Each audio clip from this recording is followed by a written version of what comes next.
World bank ने जहां एक तरफ पाकिस्तान को दिया जाने वाला लोन क्या कैंसिल कर दिया है और ये पाकिस्तान के लिए एक बहुत बड़ा झटका है, वहीं दूसरी तरफ आईईए ने अमेरिका को हैरान क्यों कर दिया, भारत और चाइना के बारे में ऐसा क्या कहा है। जियोपॉलिटिक्स में बहुत कुछ चल रहा है, हमेशा की तरह जानने को मिलेगा बहुत कुछ। आइए जानते हैं इन खबरों का से। विश्व बैंक ने पाकिस्तान को दिए जाने वाले 500 मिलियन डॉलर से अधिक के बजट सहायता ऋण को रद्द कर दिया है, क्योंकि इस्लामाबाद चीन पाकिस्तान आर्थिक गलियारे बिजली खरीद समझौतों में संशोधन सहित कुछ प्रमुख शर्तों को समय पर लागू नहीं कर सका। वॉशिंगटन स्थित ऋणदाता चालू वित्त वर्ष के दौरान कोई नया बजट सहायता ऋण भी नहीं देगा, जिससे चालू वित्त वर्ष के दौरान 2 बिलियन डॉलर के ऋण प्राप्त करने के सरकार के बजट अनुमानों पर असर पड़ सकता है। कोई नया बजट सहायता ऋण न देने का एक प्रमुख कारण ये है कि पाकिस्तान ने अपना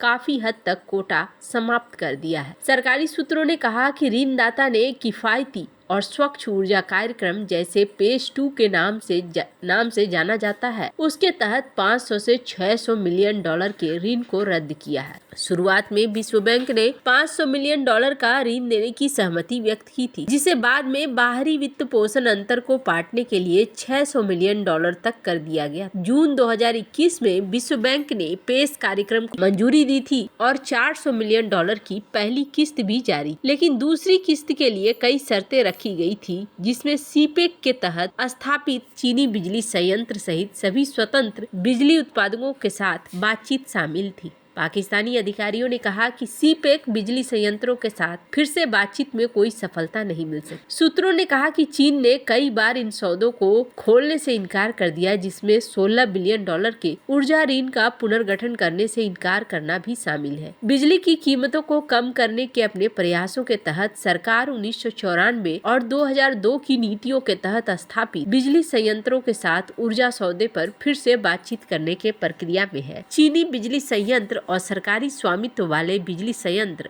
मुख्य रूप से 4 एलएनजी फायर और 2 परमाणु ऊर्जा संयंत्र 2015 के ऊर्जा नीति के तहत स्थापित किए गए हैं। अब तक सरकार ने लगभग 22 ऊर्जा अनुबंधों पर फिर से बातचीत की है, लेकिन बिजली की कीमत में प्रति यूनिट की कमी के मामले में कोई बड़ी बचत नहीं हुई है, जो अभी भी करों और अधिभारों सहित लगभग 65 से 70 रुपए प्रति यूनिट है। सरकार 200 यूनिट से कम मासिक उपभोक्ताओं की कीमतों को कम करने के लिए उच्च खपत वाले उपयोगकर्ता से ली जाने वाली 16 रुपए प्रति यूनिट तक के क्रॉस सब्सिडी को खत्म करने से कतरा रही है। अगर सरकार अनुचित क्रॉस सब्सिडी को खत्म करने का फैसला करती है, तो इससे आवासीय और वाणिज्यिक बिजली उपभोक्ताओं पर बोझ काफी हद तक कम हो सकता है। संपर्क किए जाने पर विश्व बैंक के एक प्रवक्ता ने पुष्टि की कि पाकिस्तान के ऊर्जा क्षेत्र में अपेक्षा से धीमी प्रगति के कारण सुधार के लिए हमारे समर्थन में रणनीति में बदलाव आया है। विश्व बैंक से ये टिप्पणी करने का अनुरोध किया गया था कि क्या पेज 2 ऋण रद्द कर दिया गया है। प्रवक्ता ने कहा कि विश्व बैंक किफायती और स्वच्छ ऊर्जा कार्यक्रम विकास नीति के संचालन के माध्यम से बिजली क्षेत्र के सुधारों का समर्थन कर रहा है। उन्होंने कहा कि पेज 1 को जून 2021 में बोर्ड द्वारा अनुमोदित किया गया और वित्तीय वर्ष 2012 में पेज 2 का पालन करने का इरादा। हालांकि अपेक्षा से धीमी प्रगति के कारण विश्व बैंक ने अपनी ऋण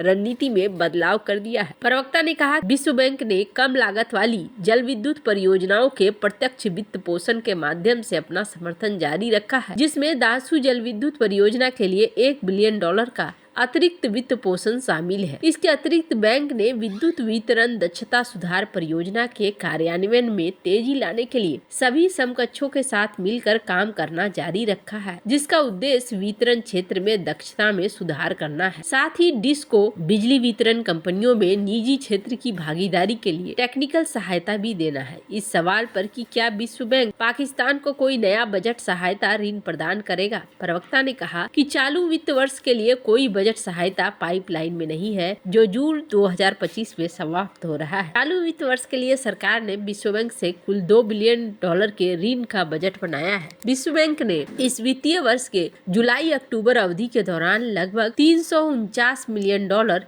या वार्षिक योजना का 18% वितरित किया है। पेज 2 कार्यक्रम के तहत पाकिस्तान को बिजली वितरण कंपनियों की अक्षमताओं को दूर करने और परिपत्र ऋण के प्रवाह को रोकने की भी आवश्यकता थी। सरकार इन दोनों उद्देश्यों को प्राप्त करने में विफल रही। पेश 1 के भाग के रूप में सरकार ने वितरण क्षेत्र में निजी क्षेत्र की भागीदारी के लिए एक रोड मैप को मंजूरी दी। ये कभी प्राप्त नहीं हुआ। इस रोड मैप का कार्यान्वयन यह आकलन करने में सक्षम होने के लिए महत्वपूर्ण था कि बिजली क्षेत्र सुधार कार्यक्रम पटरी पर था, लेकिन ऐसा नहीं हुआ। राष्ट्रीय विद्युत शक्ति विनियामक ने इस सप्ताह रिपोर्ट दी कि बिजली वितरण कंपनियों की अक्षमताओं के कारण पिछले वित्तीय वर्ष में 660 बिलियन रुपए का घाटा हुआ। इसके अलावा पिछले वित्तीय वर्ष में परिपत्र ऋण बढ़कर 2393 ट्रिलियन रुपए हो गया, जो अंतर्राष्ट्रीय मुद्रा कोष और विश्व बैंक के साथ सहमत लक्ष्यों से कहीं अधिक है। अपनी अक्षमता को छिपाने के लिए बिजली विभाग अपनी वेबसाइट पर मासिक परिपत्र ऋण रिपोर्ट को नियमित रूप से अपडेट नहीं करता है, जो परिपत्र ऋण प्रबंधन योजना रूपरेखा प्रतिबद्धताओं का उल्लंघन है। इस वित्तीय वर्ष के लिए IMF ने $2.5 बिलियन के बाहरी वित्त पोषण अंतर की पहचान की, जिसे नए ऋणों से भरना होगा। विश्व बैंक द्वारा कोई भी नया नीतिगत निर्णय न देने के निर्णय से इस अंतर को पाटना मुश्किल हो सकता है। हालांकि वित्त मंत्री मोहम्मद औरंगजेब आशावादी दिखाई देते हैं। उन्होंने बुधवार को कहा कि बाहरी वित्त पोषण अंतर को कवर किया गया है और अब हम बहुत प्रतिस्पर्धी दरों पर अपनी शर्तों पर उधार लेंगे। पाकिस्तान ने 1 बिलियन यूरो बॉन्ड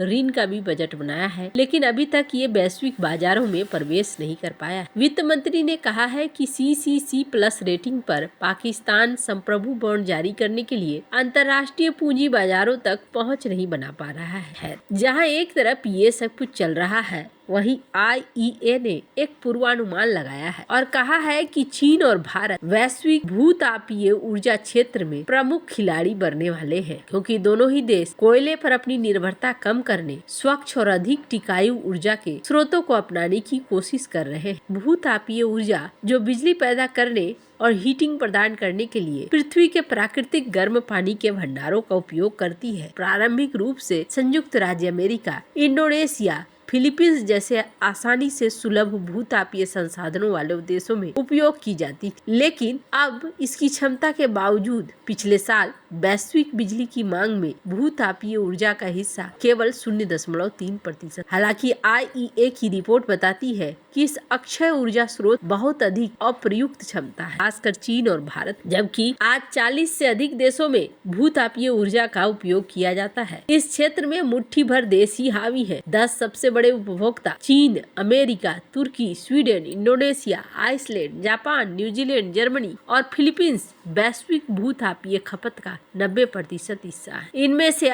आइसलैंड सबसे अलग है, जो अपने प्रचुर संसाधनों और 1920 के दशक में अन्वेषण और विकास के लिए लंबे समय से चल रहे सरकारी समर्थन के कारण अपनी ऊर्जा की लगभग आधी जरूरतों को भूतापीय ऊर्जा से इस्तेमाल करता है। चीन में भूतापीय ऊर्जा का उपयोग मुख्य रूप से अंतरिक्ष हीटिंग के लिए किया जाता है, जो देश की भूतापीय खपत का लगभग आधा हिस्सा है। इस बीच अमेरिका में भूतापीय ऊर्जा का उपयोग हीटिंग और बिजली उत्पादन के लिए किया जाता है। कहा जा रहा है कि भारत और चाइना दोनों का इसमें राज होने वाला है। वैसे आपको क्या लगता है? इन सब मामले में आपकी क्या राय है? कमेंट कर जरूर बताएं। जल्द मिलते हैं अगले वीडियो में नई खबर के